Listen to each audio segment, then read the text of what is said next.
Okay, so Royal Rumble 2005. I had not stopped watching yet. At that point, of course, I would pick up later in 2011 when Pipe Bomb, CM Punk, and all that. If you want to know the whole story, go back on our channel and search for the Turnbuckle Episode 1. That's where I tell you my whole history with the sports entertainment brand. Anyway, so if you don't know, the 2005 Royal Rumble, last two participants was Jern Cerna and the Animal Batista, who was part of Evolution at the time, with Triple H and Ric Flair. If you tell me it was also Randy Orton, it's not true, because Randy Orton was kicked out months prior to this. So, anyway, I always thought that this was a work. I don't want to ruin it for anybody that doesn't know what I'm talking about, but when you see it for the first time, it's like that was absolutely timed. And it goes back to Bret Hart and Lex Luger. Who the hell knows if that was real either, or if that was a work or not either. Let's check it out. What Batista has to say about it. Let's take it back to the Royal Rumble when the botched finish, right? You're standing there in the ring. Yeah. What's going through your mind when Vince runs into the ring and you don't know what's happening at the time, but you can't stand up? The whole day I thought I was getting fired. The whole day it was just a nightmare. They didn't tell you were winning? No, I knew I was winning, but what happened was, so I think we were in Bakersfield, but I think we were in San Francisco the night before. And so I stayed there. Instead of driving to Bakersfield, I stayed there because my mom lives there. I want to stay and I want to spend time with my mom. So I got up the next day and I drove. And I was really late to the show. I was really late to getting there.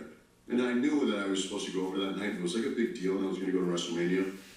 And Vince thought that I was being super disrespectful by showing up late. And he was pissed. And I thought he was going to change his mind and was going to change like the whole storyline. And so I got there and he ringed me out as soon as I got there. But then the match, and it was Botch, and I totally take blame for it because I went over. I knew what the finish was, and I just went over. And thank God we landed when we did, kind of, at the same time. It was a miracle. And then when I saw Vince coming down, I was like, getting fired. Most of my career, until like later in my career, throughout my career, especially in OVW, I thought any day now I'm getting fired. I was just so happy to be there. At what point do you realize he's torn both quads? I think like later on, I didn't realize during the match, I didn't know why he was sitting there. I had no idea what was going on, and I was just worried about the match. And then they got him out of there. I think I found out later on. And the funny thing was, so I think, I can't remember where we were at like the next day. But it was the next day, and I got to the building, and somebody immediately said, Vince wants to see you in his office. And I was like, here it comes. So I went to his office, and my heart is beating. I'm like, just in my head, packing my bags.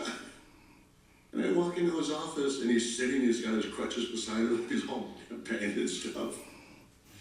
And he walks in, and he just starts laughing. And he's laughing, like at the top of his lungs, ha, ha, ha, ha. And I was like, you're not gonna fire me?